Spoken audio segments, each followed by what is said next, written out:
नमस्कार साथियों, स्वागत है आपका अपने YouTube परिवार जीके विद्यासागर सर में। साथियों, हम राजस्थान भूगोल का अध्ययन कर रहे थे, जिसमें हम राजस्थान के भौतिक प्रदेश पढ़ रहे थे साथियों। और उसमें हमने अरावली की शुरुआत कर दी थी।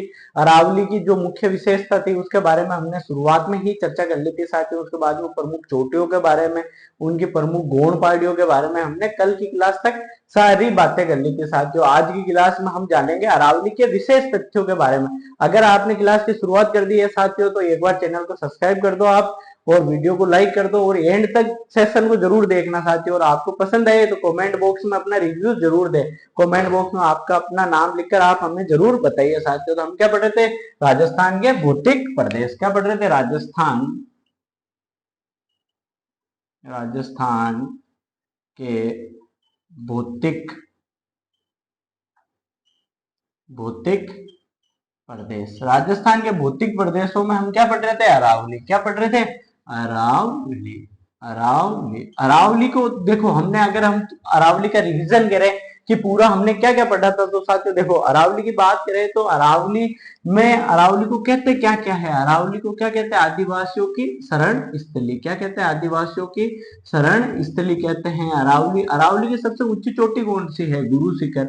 कौन सी चोटी है? गुरु शिखर है। जो कौन से जिले में पाई जाती है? जो पाई जाती है सिरोही में पाई जाती है। कहाँ पर पाई जाती है? सिरोही में। ये अभी हाल ही में जो सीईटी का एग्जाम हुआ था उसमें ये क्वेश्चन पूछा गया था। इसकी ऊंचाई कितनी है? कि 1722 मीटर है। कितनी ऊंचाई है इसकी? 1722 मीटर है। अगर हम बात करें कि भाई राजस्थान के सेकंड सबसे ऊंची चोटी कौन सी है, तो उसका नाम है शेर। क्या नाम है उसका?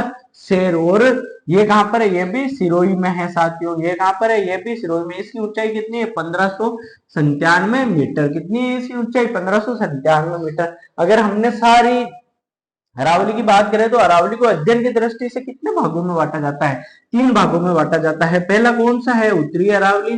कौन सा है? उत्तरी अरावली। दूसरा है मध्य अरावली।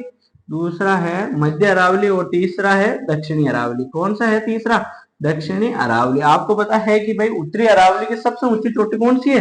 रघुनाथगढ़। कौन सी है? रघुनाथगढ़। ये कहां पर है? ये है सिक्कर के अंदर। कहां पर है? ये सिक्कर में। इसकी ऊंचाई कितनी है? 1055 मीटर। कितनी है? 1055 मीटर। अगर हम उत्तरी अरावली की बात करें तो ये कहां से लेकर कहां तक फैली हुई है?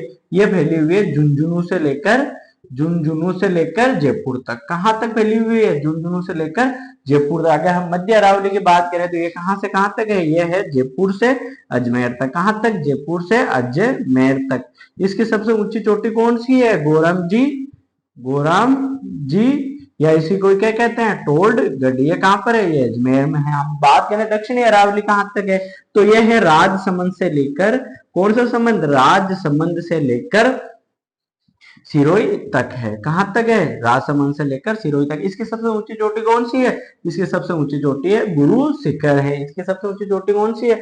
गुरु शिखर है। अगर हम बात करेंगे भाई अरावली के अंदर विभिन्न पहाड़ियां पाई जाती है, तो देखो, अगर हम बात करें कि अरावली के अंदर गुंबदाकार पहाड़ियां कहां पर पाई जाती है? कौन सी? गुंबदाकार पहाड़ियां पाई जाती है बाड़मेर के अंदर। कहां पर पाई जाती है? बाड़मेर में पाई जाती है। ये क्वेश्चन बार बार एग्जाम में पूछा जाता है। अगर हम बात करें कि भाई घोड़े के नाल के आकार की पहाड़ियां कहाँ पाई जाती है? घोड़े के नाल के आकार की पहाड़ियां पाई जाती है बारां के अंदर पाई जाती है। अगर हम बात करें कि भाई तस्तरी नुमा पहाड़ियां कहाँ पाई जाती है? कैसी नुमा? तस्तरी नुमा। जैसी ऐसे एक तस्तरी होती है ना, जो फेंकने की, जब हम गेम खेलते हैं तो उसमें एक तस्तरी आती है, तो तस्तरी नुमा या गिरवा आकार की पहाड़ियां कहाँ पर है? यह पाई जाती है उदयपुर में पाई जाती है। कहाँ पर पाई जाती है? उदयपुर में। आडा वाला पहाड़ी या अर्धचंद्राकार पहाड़ियां कहाँ पाई जाती है? अर्धचंद्राकार पहाड़ियां या आडा वाला पहाड़ी, ये कहाँ पाई जाती है? ये पाई जाती है बूंदी में। कहाँ पाई जाती है? बूंदी में। बार बार ये क्वेश्चन पूछा जाता है साथियों। अगर हम बात करें कि भाई सर्पिला आकार की पहाड़ियां कहाँ पाई जाती है? सर्पिला सर्पिला आकार की पहाड़ियां ये कहाँ पाई जाती है? ये पाई जाती है अजमेर के अंदर पाई जाती है। कहाँ पाई जाती है? अजमेर के अंदर पाई जाती है। कि भाई जालोर के अंदर जसवंतपुरा की पहाड़ियां पाई जाती है। कहाँ पर? जालोर में मतलब जो अरावली है उसके पश्चिम के अंदर जालोर में कौन सी पहाड़ियां पाई जाती है? जसवंतपुरा की पहाड़ियां। और जसवंतपुरा की पहाड़ियां में पश्चिमी राजस्थान की सबसे ऊंची चोटी स्थित है, जिसका क्या नाम है? डोरा पर्वत क्या नाम है? डोरा पर्वत क्या नाम है? डोरा पर्वत। और यहीं पे क्या है? जालाना भाकर, जालाना भाकर, रोजा भाकर, इसराना भाकर, इस राना भाकर, ये जितनी भी कहां पर है? ये कहां पर है? ये पाई जाती है जसवंतपुरा के अंदर। अगर जसवंतपुरा की पहाड़ियों के पश्चिम की बात करें तो यहाँ पर पाई जाती है रानीवाड़ा की उच्च भूमि। क्या पाई जाती है? रानीवाड़ा की उच्च भूमि। क्या पाई जाती है? रानीवाड़ा की उच्च भूमि। ये हमने जितना भी पढ़ा था कल की क्लास में उसका क्या कर लिया है? रिवीजन कर लिया है। बाकी गौड़ पहाड़ियों का तो आपका पता ही है कि भाई अलवर के अंदर कौन सी गौड़ पहाड़ियां पाई जाती है? कि भाई कनकाचल की पहाड़ी, और कनकाचल की पहाड़ी, देखो कनकाचल की पहाड़ी, कनकाचल, कनकाचल की पहाड़ी, हर्षनाथ की पहाड़ी, हर्षनाथ की पहाड़ी, हर्षनाथ की पहाड़ी, ये कहाँ पाई जाती है? अलवर में पाई जाती है। अजमेर के अंदर कौन सी पाई जाती है? अजमेर में तारागढ़ पाई जाती है, गोराम जी पाई जाती है, पुष्कर पाई जाती है, घूघरा घाटी पाई जाती है, कुकरा पाई जाती है। वही अगर हम जयपुर की बात करें तो जयपुर में कौन सी पाई जाती है? जयपुर में सेवर की पहाड़ियां पाई जाती है, बिजक की पाई जाती है, कालीखो पाई जाती है, जयगढ़, नाहरगढ़, चूलगिरी, ये कहाँ पाई जाती है? ये पाई जाती है जयपुर के अंदर। और हमने सारी जितनी भी गौड़ पहाड़ियां है उसका हमने कल की क्लास में साथियों पूरा अच्छे से अध्ययन कर लिया था। आज हम शुरुआत करने वाले हैं अरावली के विशेष तथ्यों के बारे में। तो आप शुरुआत कर दो और आपको लिखना स्टार्ट करना है। पहले तो हम समझेंगे उसको और उसके बाद में उसको अच्छे से नोट्स बनाकर लिखेंगे। साथियों आपको क्या करना है? पहले चैनल को सब्सक्राइब जरूर कर देना है साथियों, सब्सक्राइब करना ना भूले क्योंकि इससे हमारा मोटिवेशन बढ़ता है और हम आपके लिए रोज, भाई हमने जो फ्री एजुकेशन देने का जो सपना लिया है आप सभी लोगों के लिए कि भाई जो ज्यादा पैसे देकर चीजें प्राप्त नहीं कर सकते तो उनके लिए हम फ्री में सारी चीजें उपलब्ध करवाने के लिए प्रतिबद्ध है साथियों। अब देखो अरावली की विशेष तथ्यों की बात करें तो अरावली क्या है? देखो अरावली हिमालय व विंध्याचल पर्वत श्रृंखला के क्या है? बीच में स्थित है। वही अरावली सिंधु नदी व गंगा नदी के मध्य क्या करती है? जल विभाजक का कार्य करती है। किसका कार्य करती है? जल विभाजक का कार्य करती है। और अगर हम बात करें कि भाई अरावली क्या है, राजस्थान के अंदर इसे आडावाला पर्वत कहते हैं। और आडावाला की पहाड़ी कहां पर है? बूंदी में। ध्यान रखना आडावाला पर्वत अरावली को कहते हैं। आडावाला की पहाड़ी कहां पर है? बूंदी के अंदर है। वही अगर हम बात करें कि अरावली के अंदर जो मध्य भारत है उसकी सबसे ऊंची चोटी गुरु शिखर स्थित है। मतलब अगर हम मध्य भारत की बात करें तो मध्य भारत की सबसे ऊंची चोटी कौन सी है? गुरु शिखर है। कौन सी है? गुरु शिखर है। तो देखो अरावली के विशेष तथ्य, देखो हेडिंग डालो विशेष तथ्य, विशेष तथ्य।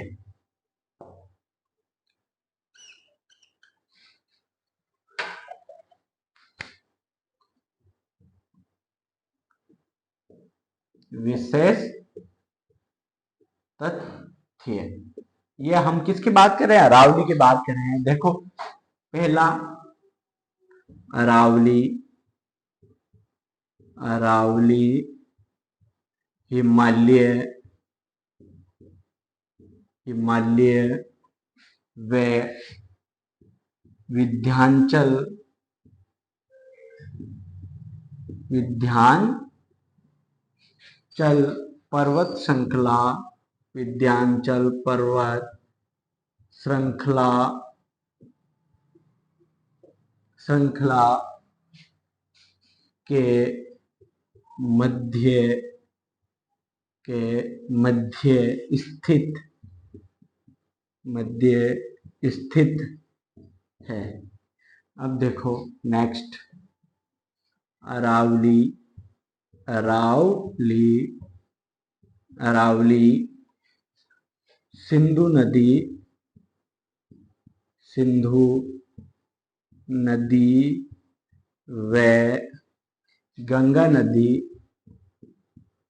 गंगा नदी के मध्य, के मध्य जल विभाजक, के मध्य जल विभाजक, जल विभाजक का कार्य, का कार्य करती है। अब देखो अरावली में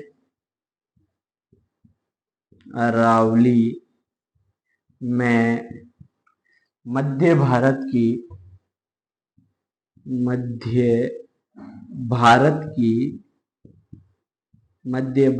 की सबसे ऊंची चोटी,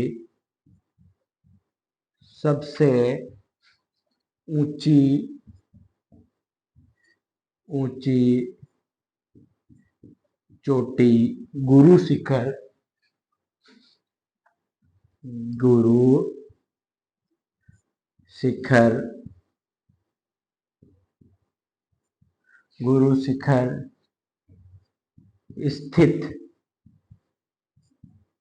शिखर स्थित है, जिसकी ऊंचाई कितनी है? इसकी ऊंचाई है इसकी 1722 मीटर। कितनी है? 1722 मीटर है उसकी ऊंचाई है। अगर हम बात करें इसको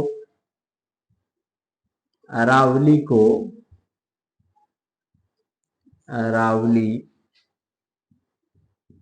को राजस्थान में आडा वाला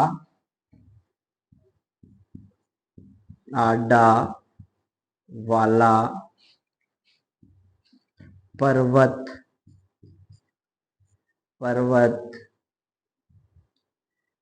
कहते हैं। क्या कहते हैं? अरावली को आडा वाला पर्वत कहते हैं। देखो नोट आडा वाला की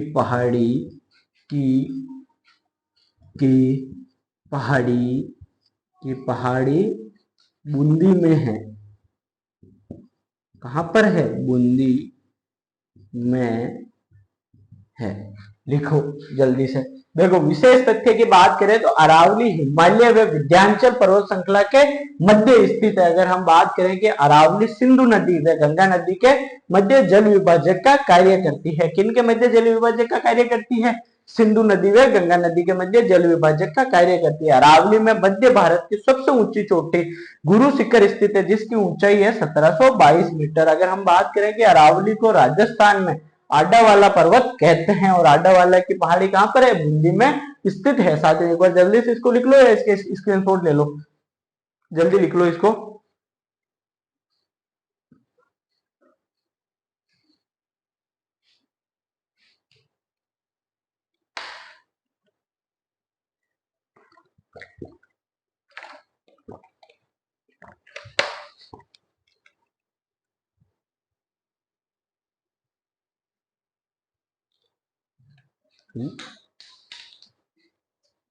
लिख लिया? जल्दी से लिखो।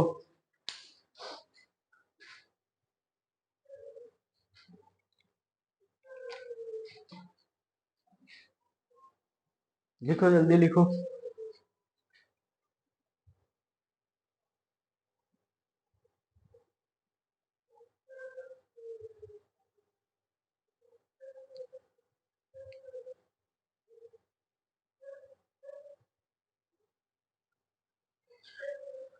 लिख लिया?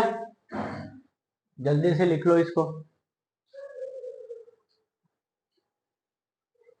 याद कर लो साथियों, ये एग्जाम में पूछे जाते हैं। जब भी आपको अरावली के बारे में पूछा जाता है कि भाई आपने आरएस मेंस के अंदर जब 10 मार्कर क्वेश्चन पूछा जाता है, किसमें? आरएस मेंस में।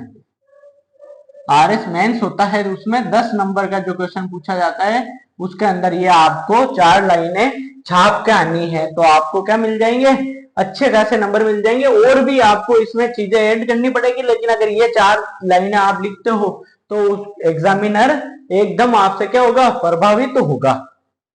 ये चीजें आपको अच्छे से पता होनी चाहिए साथियों। देखो कि भाई हम बात करें कि अरावली का हम अगर विशेष तथ्यों की बात करें तो विशेष तथ्य में क्या है कि अरावली हिमालय विंध्याचल पर्वत श्रृंखला को के मध्य स्थित है। किन के मध्य स्थित है? क्या अभी आपसे क्वेश्चन पूछा जाए कि अरावली किन दो पर्वत श्रेणियों के मध्य स्थित है। तो आपने जब पढ़ा ही नहीं होगा तो आप कैसे दिमाग लगाओगे भाई हिमालय और विंध्याचल के मध्य स्थित है। आप सोचोगे आपसे पूछे कि अरावली किन दो नदियों के मध्य जल विभाजक का कार्य करती है, तो आप क्या सोचोगे और अरावली तो किसी राजस्थान की दो नदियों के मध्य जल विभाजक का कार्य करती होगी, बल्कि राजस्थान की नदियां है नहीं, कौन सी सिंधु नदी और गंगा नदी। और हम बात करें कि आपसे क्वेश्चन पूछ लिया जाए कि मध्य भारत की सबसे ऊंची चोटी क्या है, तो आपके दिमाग में आएगा कि भाई राजस्थान में है नहीं, कोई दूसरे डिस्ट्रिक्ट की जैसे राज्य की जैसे मध्य प्रदेश की आप धूपगढ़ कर दो या कोई और चोटी के बारे में आप बता दो, तो आपको पहले से पता होना चाहिए। और अरावली को राजस्थान में क्या कहते हैं, आडा वाला पर्वत। अब आपको पूछ ले कि भाई आडा वाला पर्वत किसे कहते हैं, उसमें अरावली ऑप्शन में भी दे दे और दे दे, तो फिर आप क्या करोगे, या आडा वाला पहाड़ी कहाँ पर है, तो बूंदी में है। तो ये सारी चीजें आपको क्या है, आपको याद होनी चाहिए साथियों। ये चीजें आप जब तक याद नहीं करोगे जब तक आपके आपका काम नहीं होने वाला है। अब देखो, अब अरावली की हम बेसिक जानकारी जानते हैं। आज आज की क्लास में या कल की क्लास में हम अरावली को क्या कर देंगे, समाप्त कर देंगे साथियों। अब आप देख लो अरावली कितनी बड़ी है। अगर अच्छे से पढ़ा जाए तो राजस्थान का कोई भी एग्जाम में इसमें से क्वेश्चन बाहर नहीं जाएगा। अगर आप जो चीजें मैं पढ़ा रहा हूँ वो याद कर लो, आप किसी भी किताब में साथियों देख लेना, अगर आपको इतना मैटर मिल जाए या किसी के भी नोट्स में देख लेना, आपको पता चल जाएगा। ये देखो एक बार इस अरावली को क्या लिख देते हैं, अच्छे से लिख देते हैं। देखो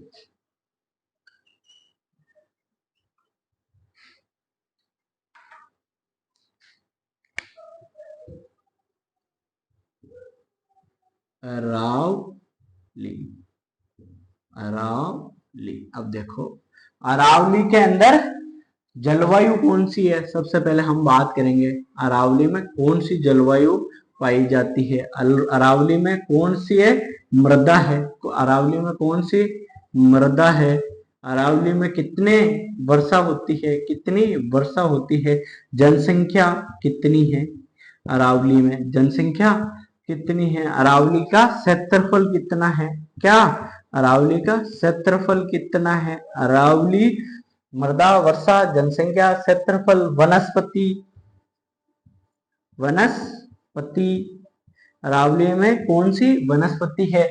देखो अगर हम बात करें तो अरावली में जलवायु कौन सी है, उप आर्द्र जलवायु है। कौन सी है, उप आर्द्र जलवायु है। किसमें, अरावली। मृदा की बात करें तो अरावली में कौन सी मृदा है, पर्वतीय प्रकार की मृदा है। कौन सी है, पर्वतीय प्रकार की मृदा है। वर्षा कितनी होती है यहाँ पर, 50 से 60 सेंटीमीटर होती है। कितनी, 50 से 60 सेंटीमीटर। जनसंख्या कितनी प्रतिशत रहती है राजस्थान की, यहाँ पे 10% जनसंख्या रहती है। क्षेत्रफल की बात करें तो यह राजस्थान का कितना क्षेत्रफल अपने पास में रखता है, 9% रखता है। और अगर हम यहाँ पे वनस्पति की बात करें तो वनस्पति कौन सी है यहाँ पे, मानसूनी पतझड़ वन। कौन सी है, मानसूनी पतझड़ वन। क्या है वो, मानसूनी पतझड़ वन है। लिखो इनको जल्दी से। और अगर हम बात करें कि भाई अरावली की दिशा, देखो अरावली की दिशा, दिशा का कौन सी है अरावली की, दक्षिणी पश्चिमी, दक्षिणी पश्चिमी मानसूनी, मानसूनी पवनों के समांतर, मानसूनी पवनों, मानसूनी पवनों के समांतर, समानांतर। लिखो जल्दी से। देखो अरावली में जलवायु कौन सी पाई जाती है, उपाद्र। अरावली में मृदा कौन सी है, पर्वतीय प्रकार की। वर्षा 50 से 60 सेंटीमीटर होती है। जनसंख्या 10%। क्षेत्रफल कितना है, 9%। वनस्पति मानसूनी पतझड़ वन। लिखो इनको जल्दी से, इसके बाद में आगे बात करते हैं हम। जल्दी से लिख लो, इसको छाप लो। ये सारी चीजें आपको याद होनी चाहिए साथियों, जल्दी लिखो। आपको मैं सारी चीजें बोर्ड पे इसलिए लिखवाता हूँ साथियों कि आप इनका नोट्स बना लो। और नोट्स बनाकर देखो, एक तो मैं आपको बार बार बोल के सुना रहा हूँ, ये आपको याद होगा। आप जब मैं बोलूं तो आपको मन ही मन में आपको भी दोहराना है। देखो अगर आपको मैं कोई चीज समझाता हूँ और आप उसको बार बार दोहराते हो ना, तो वो ज्यादा याद होती है आपको, और आपको ज्यादा याद हो जाएगी तो फिर आपको पढ़ इसलिए रहे हो, याद करने के लिए, ताकि एग्जाम में अच्छे नंबर ला सको साथियों। जल्दी से लिखो इसको। अरावली की हम बात करें तो अरावली राजस्थान में बहुत विविध भौतिक प्रदेश है, जिसमें अगर हम जलवायु देखो यहाँ पे उपाद्र है, मृदा पर्वतीय प्रकार की है, वर्षा 50 से 60 सेंटीमीटर है, जनसंख्या 10%, क्षेत्रफल 9%, वनस्पति मानसूनी पतझड़ वन दिशा की बात करें दक्षिणी पश्चिमी मानसूनी पवनों के समानांतर। अगर हम यहाँ की फसल की बात करें, यहाँ पे कौन सी फसल होती है, देखो फसल फसल मक्का व रतालू, मक्का मक्का व रतालू। मतलब आपसे पूछा जाए कि मक्का व रतालू की फसल कहाँ होती है, तो अरावली में होती है। लिखो इनको जल्दी से, जल्दी लिखो, अच्छे से ऐसे ऐसे नोट्स बनाने हैं आपको। इतने सुंदर नोट्स बनाओ आपकी जब पढ़ो तो आपका मन करे पढ़ने का। लिखो जल्दी से, लिख लिया, एक बार जल्दी से लिख लो।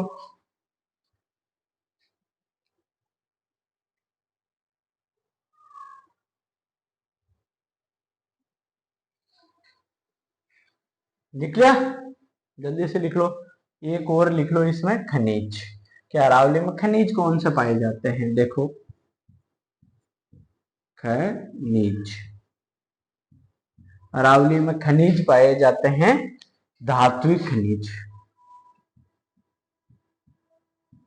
धात्विक खनिज। लिखो जल्दी से,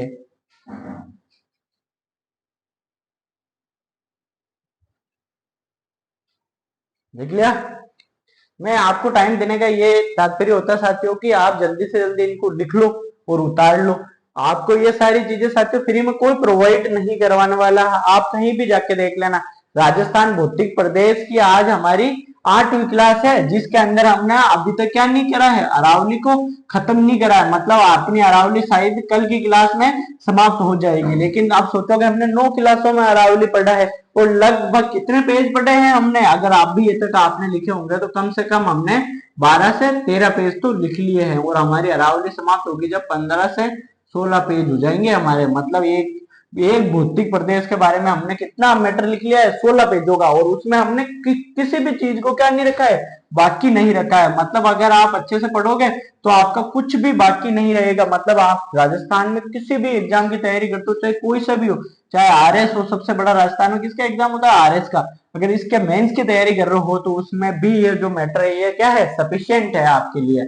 आप आराम से इन सारी चीजों को याद करके अपना एग्जाम क्वालिफाई कर सकते हो। बस भाई शर्त क्या है कि आप हमेशा डेली पढ़े और पूरी क्लास को एक बार जरूर देखें, और उसके बाद में हमें अपना कमेंट बॉक्स में क्या दें, रिव्यू जरूर दें। अपना कमेंट बॉक्स में रिव्यू देके अपना क्या बताएं, नाम, और हमें बताइए कि सर आपको अच्छा लगा, तो आप उसमें कमेंट करके हमें बताइए कि हाँ सर हमें अच्छा लगा, आपको आपने जो पढ़ा है वो अच्छे से समझ में आया।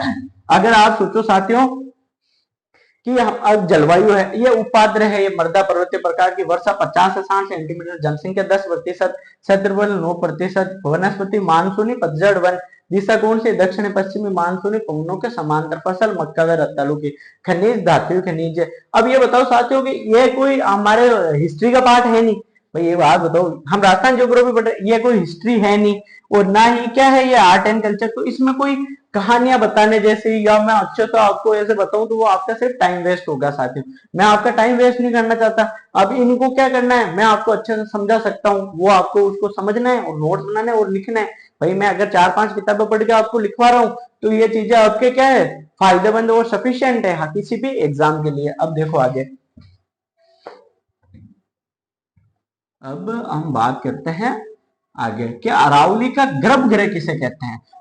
देखो ये चीजें आपने बहुत कम पढ़ी होगी साथियों। आप अगर आपने ये आज से पहले भाई इतना डीपली अगर आपने कहीं पढ़ा है अरावली के बारे में, तो आप मेरे को कमेंट करके जरूर बताना कि हाँ सर मैंने इससे भी ज्यादा डीपली अरावली को पढ़ा है, तो फिर मैं मान जाऊंगा गुरु कि आप बहुत टैलेंटेड हो, आप बहुत आगे जाने वाले हो। देखो अरावली का गर्भगृह, अब हम किसके बारे में बात करेंगे, अरावली, अरावली,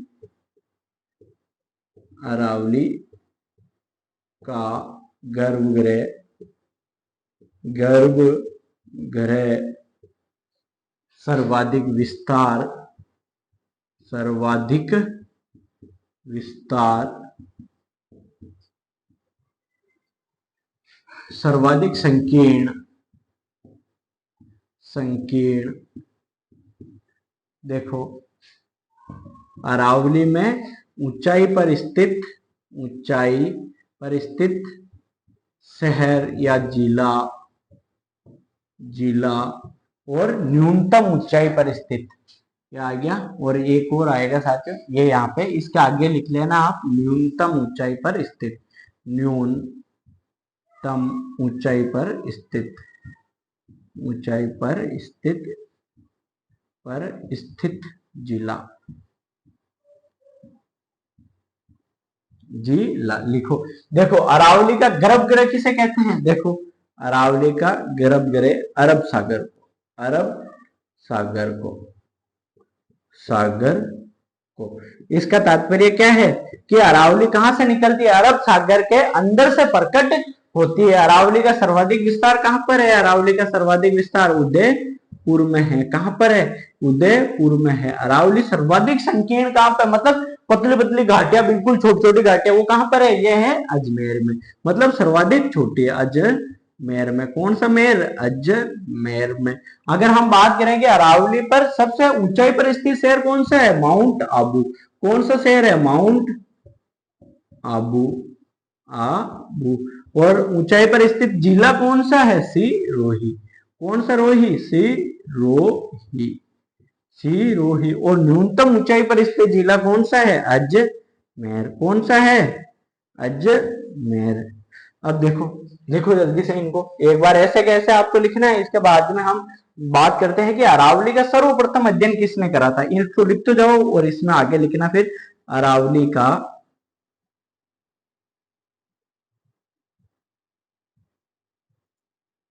अरावली का सर्वप्रथम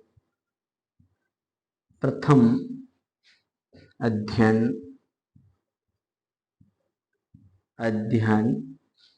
किसने करा था, एम एन हेरोन ने, एम एन हेरोन ने। कौन से सन में करा था, 1936 में, 1936 में अरावली का सर्वप्रथम अध्ययन करा था एम एन हेरोन ने, 1936 में। साथियों एग्जाम बहुत बार पूछा गया है कि अरावली का सबसे पहला अध्ययन किसने करा था, एम एन हेरोन ने, और कौन से सन में करा था, 1936 में करा था। लिखो इसको जल्दी से,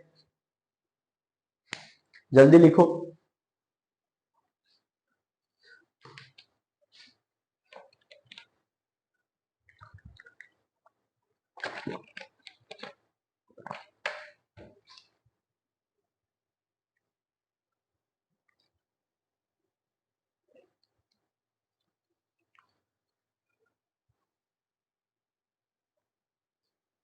लिखो जल्दी से। देखो अरावली का गर्भगृह किसे कहते हैं, अरब सागर को। सर्वाधिक विस्तार कहां पर है अरावली का, उदयपुर में। अरावली सर्वाधिक संकीर्ण कहां पर है, अजमेर में। अरावली के ऊपर सर्वाधिक ऊंचाई पर स्थित शहर कौन सा है, माउंट आबू। जिला कौन सा है, सिरोही। न्यूनतम ऊंचाई पर स्थित जिला कौन सा है, अजमेर। अरावली का सर्वप्रथम अध्ययन किसने करा था, एम एन हेरोन ने। कब करा था, 1936 में करा था। लिखो जल्दी से।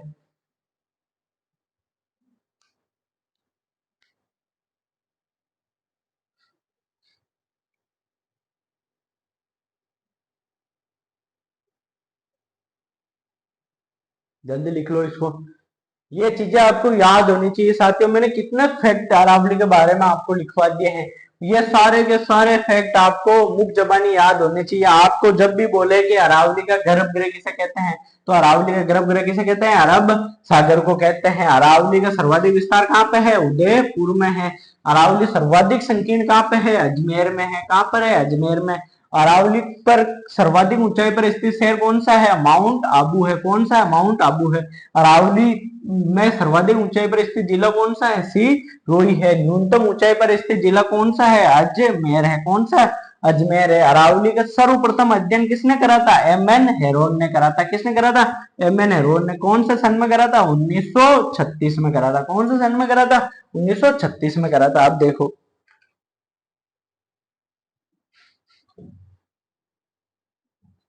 अब देखो आगे,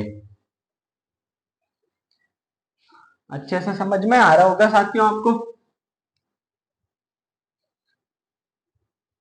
अगर आनंद आ रहा है तो क्लास को लाइक करे बिना नहीं जाना है, चैनल को सब्सक्राइब करे बिना नहीं जाना है।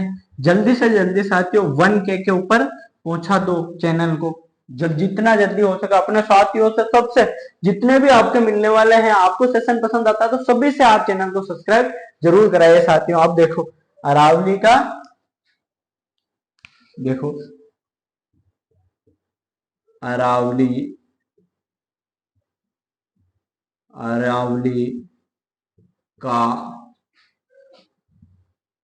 दक्षिणी भाग, दक्षिणी भाग, अरावली का दक्षिणी भाग कैसा है? पंखे नुमा है। कैसा है? पंखे, पंखे नुमा या बिहीना जैसा। कैसा? बिहीना जैसा। अब ये बिहीना क्या होता है? आपने कभी वो देखा है? एक बिहीना जैसे ऐसे हवा करते रहते हैं राजा महाराजा के दरबार में, उसके जैसा है। कैसा? पंखे नुमा बिहीना जैसा। अगर हम दूसरी बात करें अरावली का उत्तरी भाग, देखो अरावली का उत्तरी भाग, अरावली का उत्तरी भाग, अरावली का उत्तरी भाग कैसा है? भेड़ की पीठ नुमा, भेड़, भेड़ की पीठ नुमा, पीठ नुमा जैसा। मतलब अगर हम अरावली के दक्षिणी भाग की बात करें तो कैसा दिखाई देता है? पंखे नुमा या बिहीना जैसा। अरावली के उत्तरी भाग की बात करें तो कैसा दिखाई देता है? भेड़ की पीठ जैसा दिखाई देता है। कैसा? भेड़ की पीठ जैसा दिखाई देता है। ये दो लाइन लिखो। इसके बाद में हम शुरुआत करते हैं अरावली में स्थित पठारों की। जल्दी से लिखो। पहले हम पठारों के फैक्ट लिखेंगे, कौन सा पठार कौन से जिले में स्थित है। उसके बाद में एक एक पठार को पढ़ेंगे साथियों, और उसके बाद में हमारा आखिरी बिंदु रहेगा अरावली में स्थित दर्रे। और दर्रे पढ़ने के बाद में हमारी अरावली क्या हो जाएगी? समाप्त हो जाएगी साथियों। उसके बाद हम शुरुआत करेंगे मरुस्थल की। जल्दी से लिखो इसको।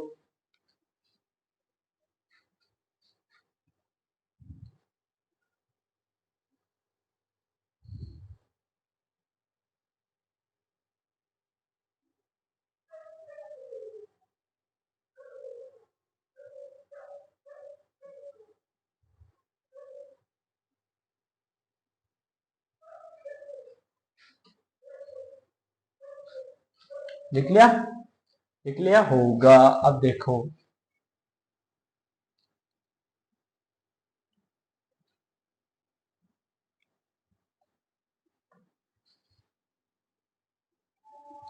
अब देखो अरावली में स्थित पठार,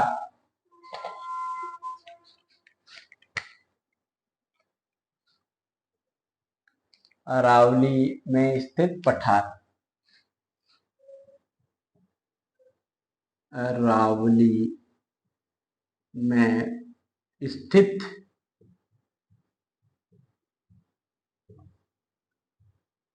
अरावली में स्थित पठार, ये डाल लो हेडिंग। अब देखो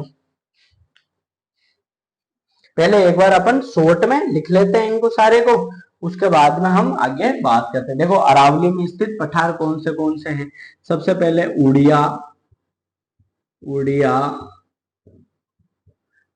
और आबू का पठार, उड़िया या आबू पठार, पठार ये कहां पर है? ये उड़िया या आबू का पठार ये है सिरोही में।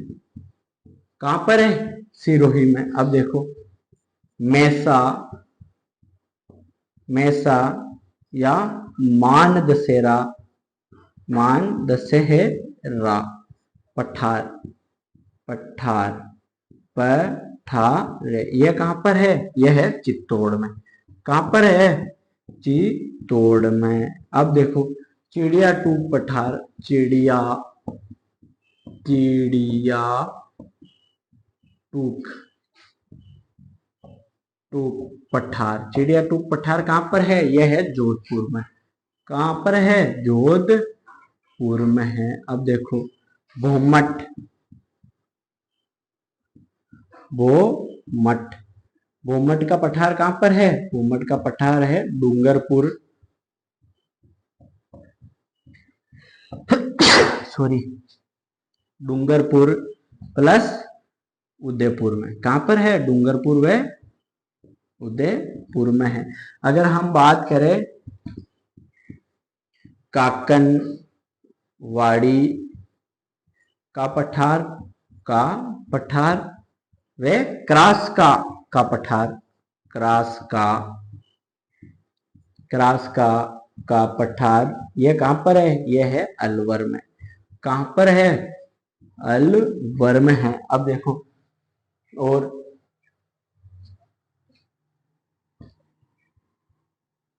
खेराड़ का पठार, खेराड़ का पठार है भीलवाड़ा व टोंक के मध्य, भीलवाड़ा व टोंक के मध्य स्थित है। किसका? खेराड़ का पठार। ऊपर माल की बात करें हम, एक बार इनको लिख लो, इसके बाद में और यहां लिख लो। ऊपर माल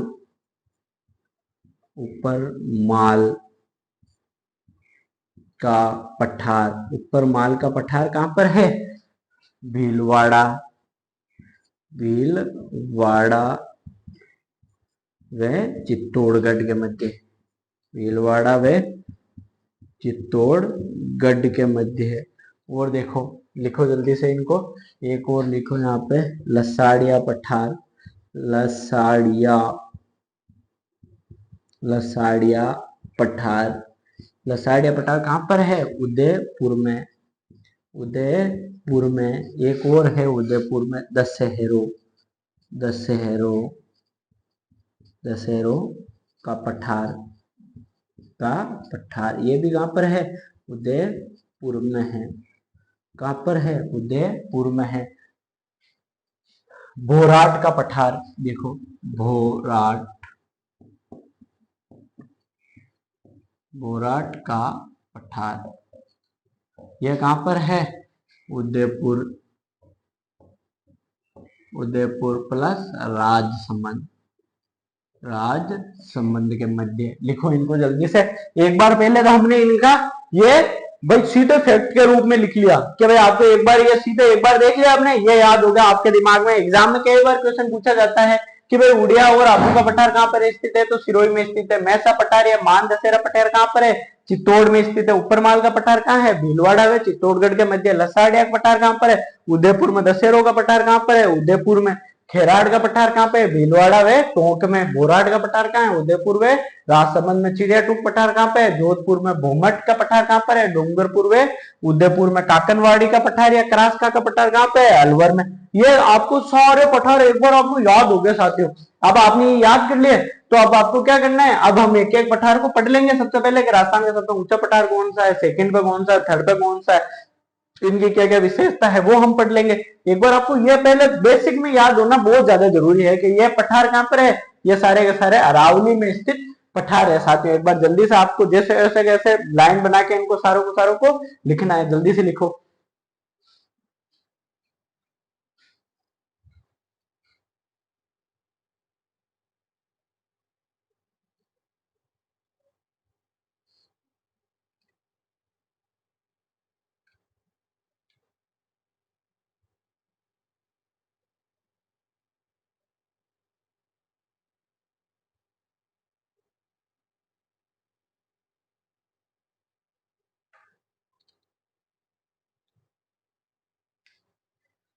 जल्दी से लिखो, फिर हम एक एक पठार के बारे में बात करते हैं। ये साथियों आपको याद होना बहुत ज्यादा जरूरी। बहुत बार एग्जाम में मैं यही तो कह रहा हूँ, राजस्थान ज्योग्राफी में आपके ये जितने मैं लिखा रहा हूँ ये मान के चलो कि राजस्थान जो ज्योग्राफी के आने वाले क्वेश्चन है, जब आप 12th लेवल सीटी का एग्जाम दोगे उसमें ये क्वेश्चन आपको एज इट इज मिलेंगे। ये जो मैंने फैक्ट लिखा है ये आपको फैक्ट याद करने हैं साथियों। याद करे बिना कुछ भी नहीं है। देखो अगर आपको सबसे पहले पूछा जाए कि भाई उड़िया का पठार या आबू का पठार कौन से जिले में स्थित है, तो सिरोही में स्थित है। ये आपको फर्स्ट ऑफ पहली प्रायोरिटी पे आपको याद होना चाहिए। इसे कहते हैं बेसिक नॉलेज। दूसरी बात है कि भाई मैसे का पठार या मान दशहरा का पठार कहां पर है? चित्तौड़ में। तीसरी कि भाई ऊपरमाल का पठार कहां पर है? कि भाई भीलवाड़ा व चित्तौड़गढ़ के मध्य। लसाड़िया का पठार उदयपुर में। दशहरों का पठार उदयपुर में। खेराड़ का पठार भीलवाड़ा व टोंक में। बोराट का पठार उदयपुर प्लस वे राजसमंद में। चिड़िया टूक का पठार जोधपुर में, भोमट का पठार डूंगरपुर और उदयपुर में, काकनवाड़ी का पठार और क्रास्का का पठार अलवर में। ये सारी चीजें आपको क्या करनी है, याद करनी है साथियों। अब जब तक आप इनको याद नहीं करोगे, जब तक कोई मतलब नहीं है। आपको ये मुंह जबानी आपको सारे याद करने हैं। ये एग्जाम में ये पूछा जाता है। अब फिर के भाई आपको इसके बाद में क्या याद करना है, रखना है सर, भाई आपके दिमाग में क्वेश्चन आ रहा होगा ना, तो उसके बाद में आपको याद रखना है कि राजस्थान का सबसे ऊंचाई पर स्थित पठार कौन सा है, तो उड़िया का पठार है। इसकी ऊंचाई कितनी है, 1360। ये फिर इसके बाद में आपको इनकी विशेषता ध्यान रखनी है, मेहसा का पठार कहाँ पर है, इसके ऊपर कौन सा दुर्ग स्थित है, कि भाई चित्तौड़गढ़ का दुर्ग स्थित है। ऊपर माल का पठार कहाँ से कहाँ तक है, कि भाई बिजोलिया भीलवाड़ा से चित्तौड़गढ़ के मध्य। ये आपको सारी चीजें याद रखनी है साथियों। इनको जल्दी से लिख लिया आप तो आपने। लो पानी भी लेता हूं मैं, लिखो जल्दी से।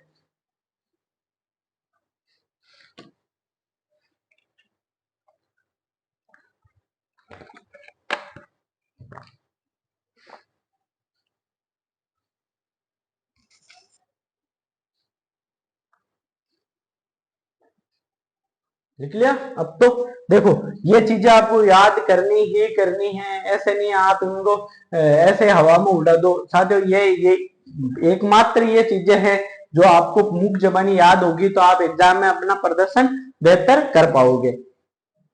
लिख लिया होगा अब तो।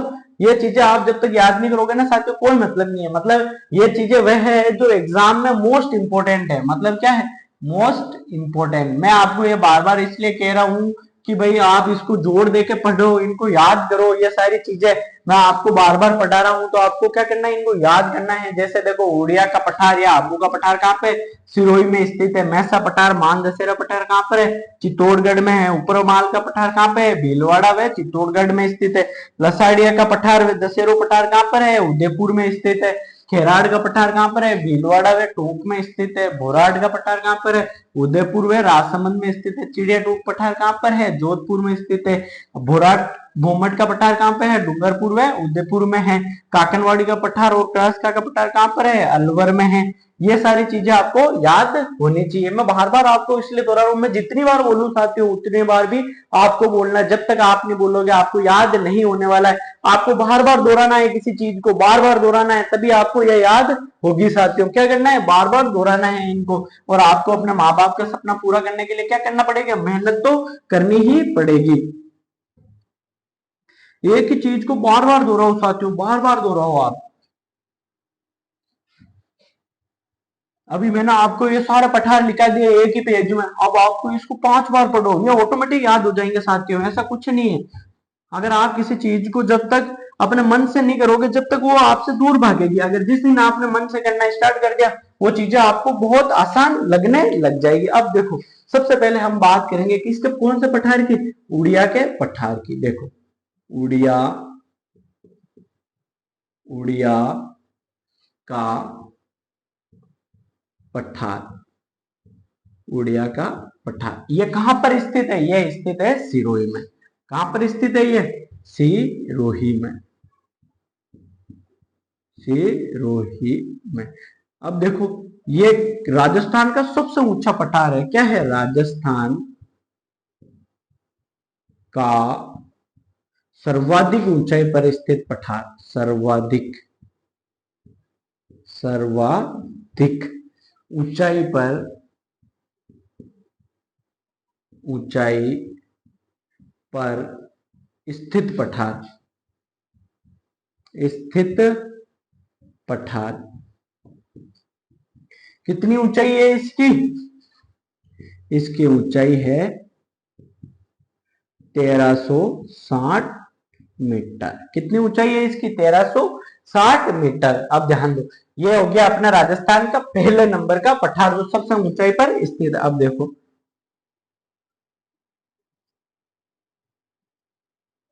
आबू का पठार, आबू का पठार ये कहां पर है, ये भी सिरोही में स्थित है। कहां पर है, ये भी सिरोही में। कौन सा रोही, सिरोही। ये राजस्थान का दूसरा सबसे ऊंचा, दूसरा सबसे ऊंचा पठार है। इसकी ऊंचाई कितनी है, इसकी ऊंचाई है 1200 मीटर। 1200 मीटर लिखो इन दोनों को, इसके बाद में हम आगे बात करते हैं, जल्दी से लिख लो। उड़िया का पठार कहाँ पर स्थित है? सिरोही में। राजस्थान का सर्वाधिक ऊंचाई पर स्थित पठार है, इसकी ऊंचाई कितनी है? 1360 मीटर। अगर हम बात करें आबू का पठार, आबू का पठार कहाँ पर है? सिरोही में, इसकी ऊंचाई कितनी है? 1200 मीटर, और यह राजस्थान का दूसरा सबसे ऊंचा पठार है। जल्दी लिखो। अब हम जिन जिन पठारों की मुख्य मुख्य विशेषता उन्हीं को ही पढ़ेंगे। फिर हमारी कल की क्लास में हम क्या करेंगे? कल की क्लास में हम राजस्थान की अरावली में स्थित जितने भी दर्रे हैं ना, अरावली में स्थित दर्रे, इन दर्रे को कल की क्लास में क्या कर लेंगे? पूरा कवर करके उसके बाद में हम किसकी शुरुआत कर देंगे? दूसरे भौतिक प्रदेश मरुस्थल की। किसकी कर देंगे? थार के मरुस्थल की शुरुआत कर देंगे साथियों। लिखो इनको जल्दी से। फिर थार के मरुस्थल को भी हम इतना ही विस्तृत तौर पे पढ़ेंगे, एक एक चीज को पढ़ेंगे बारीकी से। जल्दी से लिखो, इसके बाद में हम आगे बात करते हैं।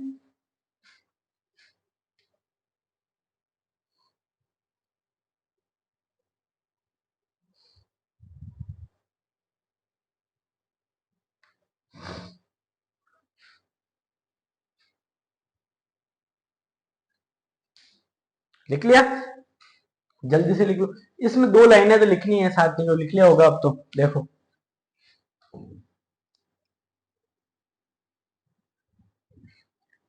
मैं टाइम इसलिए देता हूं आपको कि आप जल्दी से लिख लो, और हाथों हाथ लिखी हुई चीज ज्यादा फायदे में रहती है। कभी भी किसी भी काम को कल के लिए मत टालो।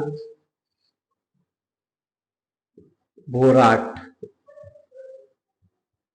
का पठार, बोराट का पठार कहां पर स्थित है? देखो, उदयपुर में। कहां पर है ये? उदयपुर में गोगुंदा, गोगुंदा पहाड़ी से राज संबंध में। कौन सा संबंध? राज संबंध में कुंभलगढ़ पहाड़ी, राज संबंध में कुंभलगढ़ पहाड़ी के मध्य स्थित, के मध्य स्थित है। अब देखो, यह राजस्थान का तीसरा सबसे ऊंचा पठार है। राजस्थान का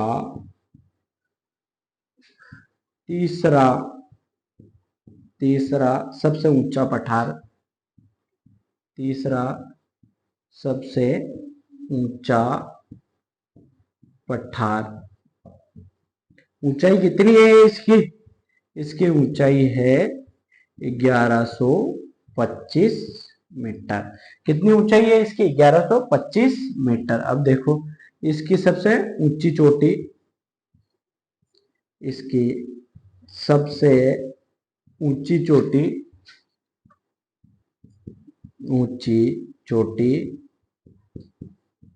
चोटी जरगा है। क्या है? जरगा है। किसकी सबसे ऊंची चोटी? बोराट के पठार की। देखो, बोराट का पठार, पठार अरब सागर, अरब सागर व बंगाल की खाड़ी, व बंगाल की खाड़ी में गिरने वाली, में गिरने वाली, गिरने वाली नदियों, गिरने वाली नदियों में जल विभाजक का, जल विभाजक का कार्य करता है। जल विभाजक का काम करता है। काम लिख लो, काम ज्यादा अच्छा शब्द रहेगा। अब ध्यान दो, अभी हमने थोड़ी देर पहले क्या पढ़ा कि भाई अरावली है ना, अरावली।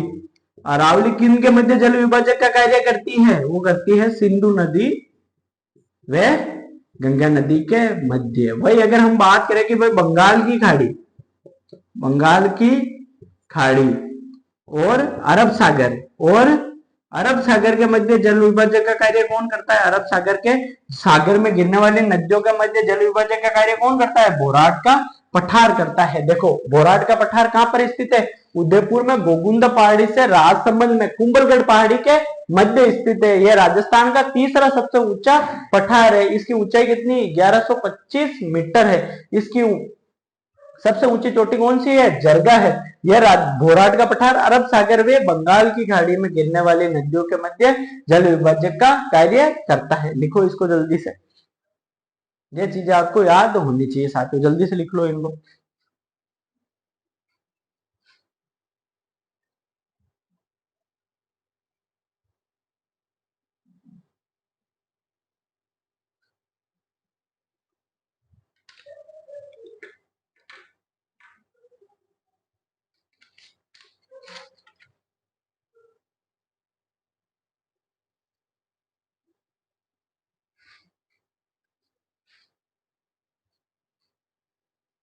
लिखो जल्दी से।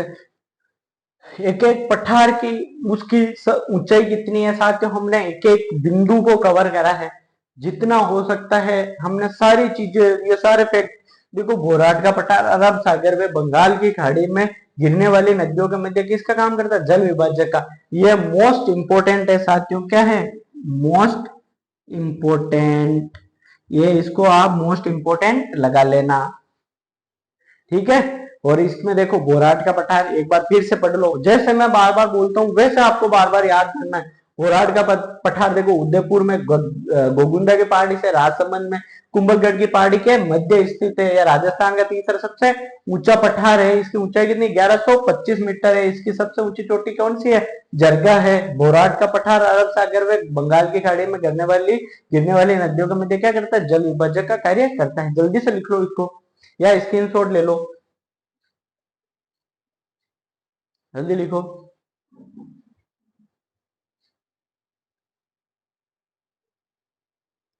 जल्दी लिखो जल्दी।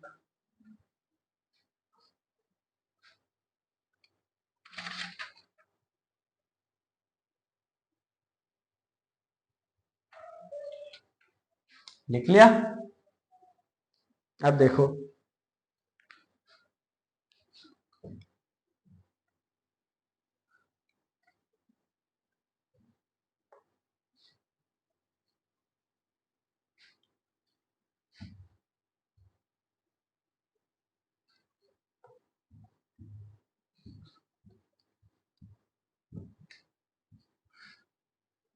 अब देखो अगला पठार, लसाड़िया का पठार।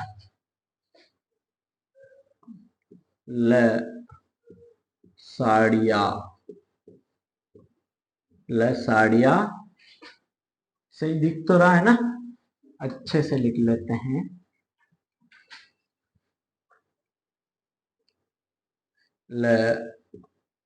लसाड़िया, लसाड़िया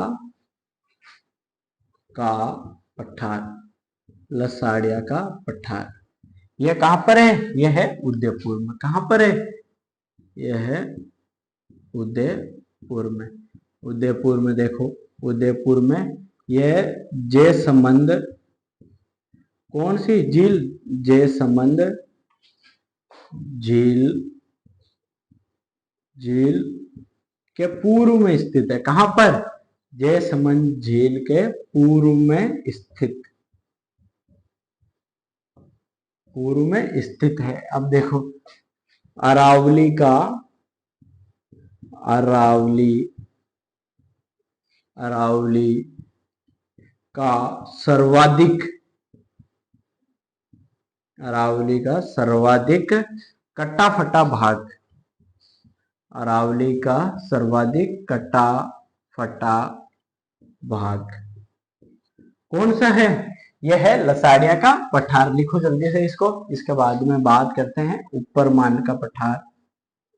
ऊपर माल का पठार, ये कहां तक है देखो, चित्तौड़गढ़ के, चित्तौड़ के भैंसरोडगढ़, भैंस रोड, भैंसरोडगढ़ से भीलवाड़ा, भीलवाड़ा के, भीलवाड़ा के बिजोलिया, बिजोलिया, बिजोलिया तक। लिखो इसको जल्दी से। देखो लसाड़िया का पठार कहां पर स्थित है, उदयपुर में। जयसमंद झील के पूर्व में स्थित है। अरावली का सर्वाधिक कट्टा फट्टा भाग या विच्छेदित भाग, ये कोड लिख लो, विच्छेदित, विच्छेदित भाग, विच्छेदित भाग। देखो और ऊपरमाल का पठार चित्तौड़गढ़ के भैंसरोडगढ़ से लेकर भीलवाड़ा के बिजोलिया तक फैला हुआ है। कहां तक, भीलवाड़ा के बिजोलिया तक फैला हुआ है। अब देखो ऊपरमाल का पठार, ये जो भैंसरोडगढ़ है ना, इसको क्या कहते हैं, जागिरी का सिरमौर कहते हैं। किसे कहते हैं, जागिरी का सिरमौर। इसे भैंसा व घोड़ा व्यापारी द्वारा बनाया गया था। ये अभी जो सीटी ग्रेजुएशन लेवल का एग्जाम पूछा गया था, जिसके अंदर एक शिफ्ट के अंदर ये क्वेश्चन पूछा गया था भैंसरोडगढ़ के बारे में, कि वे भैंसरोडगढ़ को क्या कहते हैं, जागिरी का सिरमौर कहते हैं। ये लिख लिया होगा। लसाड़िया का पठार कहां पे स्थित है, उदयपुर में। जयसमंद झील के पूर्व में स्थित है। अरावली का सर्वाधिक कट्टा फट्टा भाग या विच्छेदित भाग है। ऊपरमाल का पठार चित्तौड़गढ़ के भैंसरोडगढ़ से भीलवाड़ा के बिजोलिया तक। लिखो इसको जल्दी से। इसके बाद में एक और खेराड़ बचा हुआ है, उसको लिख लेते हैं।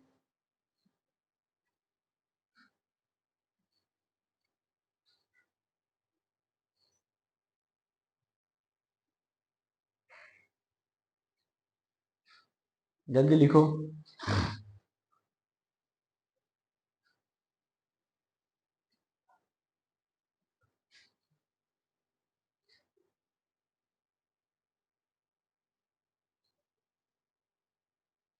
लिख लिया।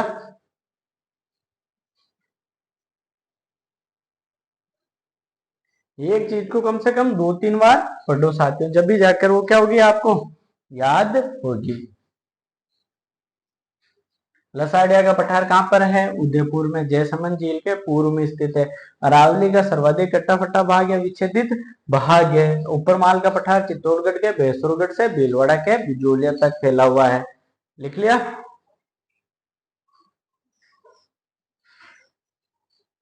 ठीक है, अब देखो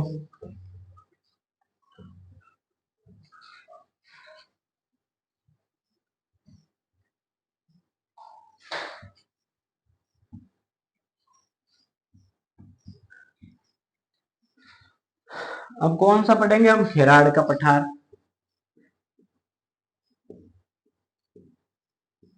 खेराड़ का पठार, खेराड़ का पठार देखो, ये भीलवाड़ा की, भीलवाड़ा की, भीलवाड़ा की जहाजपुर,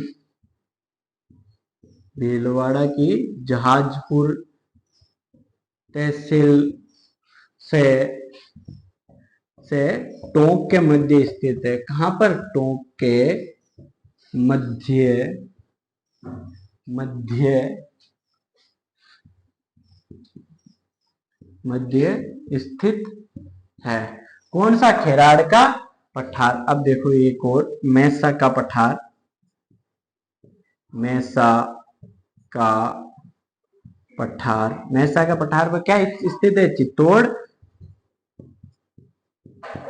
चित्तौड़गढ़ स्थित है। अब देखो चिड़िया टूक, चिड़िया टूक का पठार, इसके ऊपर क्या स्थित है, मेहरानगढ़ दुर्ग स्थित है। क्या स्थित है,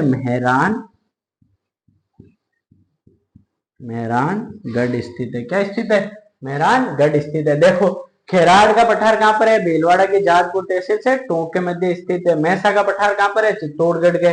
और चिड़िया टूक का पठार कहां पर है, यह है मेहरानगढ़ के मध्य स्थित है। लिख लो इसको जल्दी से।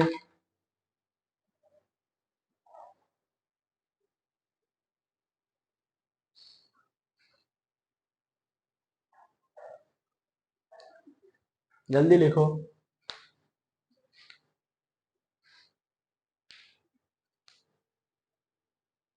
लिख लिया?